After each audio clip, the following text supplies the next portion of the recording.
again. Lulu's Mysterious Mission, back with you guys. Last time we did chapter 13. It was a really long chapter. And remember, we learned that, Lulu learned that Sophia was a spy. So let's start chapter 14. Here we go. During the hour that Lulu worked on her room and waited for Miss Zielinski's answer, remember, she was waiting for that answer to see if she was going to be able to be trained as a spy. She started chanting a new, friendlier chant. GFEDCBA, triple S has got to stay. June or April, March or May, triple S has got to stay. Way different than the other one. She's got to stay and train me, Lulu kept saying to herself in between chants. I really want to learn to be a spy. 60 minutes later, Miss Zielinski, now toting her duffel bag, was standing once again in Lulu's bedroom. Looking around, she could see that though the room remained really wrecked, Lulu had tried hard to put it back together.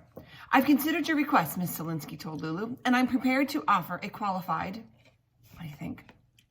Yes. By qualified, I mean, first, you can't discuss the training with anybody, ever. And second, if you challenge even one of my instructions, I will give up teaching you spycraft at once and return at once to babysitting you. Get it? Lulu was thrilled beyond thrilled. I get it. Just give me my instructions. I want to learn everything. Today was still Sunday, in case you forgot. And Lulu's parents were coming home Friday night, so Miss Zielinski had only 6 days to train Lulu. And Lulu, of course, would also need time for her school and her homework and her trombone and her dog walking job, plus all of her other busy activities. But while Miss Zielinski warned Lulu that becoming a full-fledged spy took years of training, I'll have time to teach you a set of important basics. Beginning, she announced, with repair and restore, which was also known as R&R. Miss Zielinski explained that spies using special spy keys and other implements can open any locked door they wish to open. However, she said, they may sometimes, like today, encounter certain obstacles, like a dresser, that require them to crash through a door instead. Spies, also said Miss Zielinski, can leave any room that they have entered and searched and wrecked, looking exactly as it had looked before, so that no one would ever know that they had been there. And that's why one of a spy's basic skills was repair. Fix whatever needs fixing, and restore, make it look as if it never happened.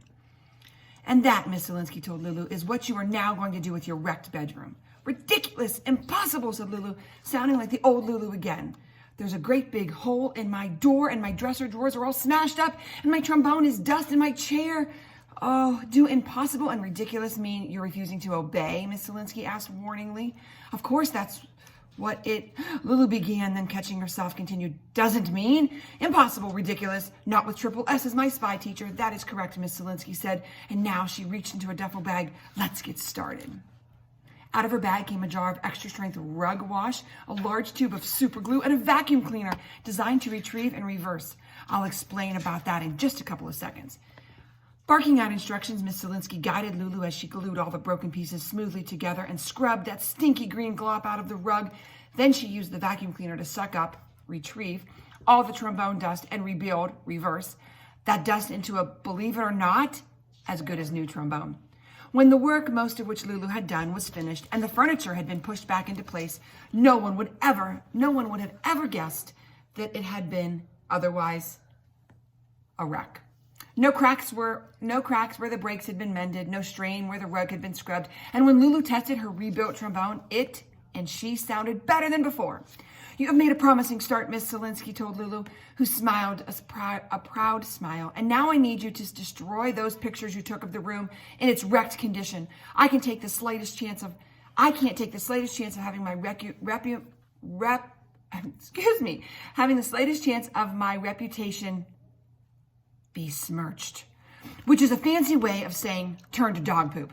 Lulu kind of liked the idea of keeping those wrecked room photographs in case she ran into problems with Miss Zielinski.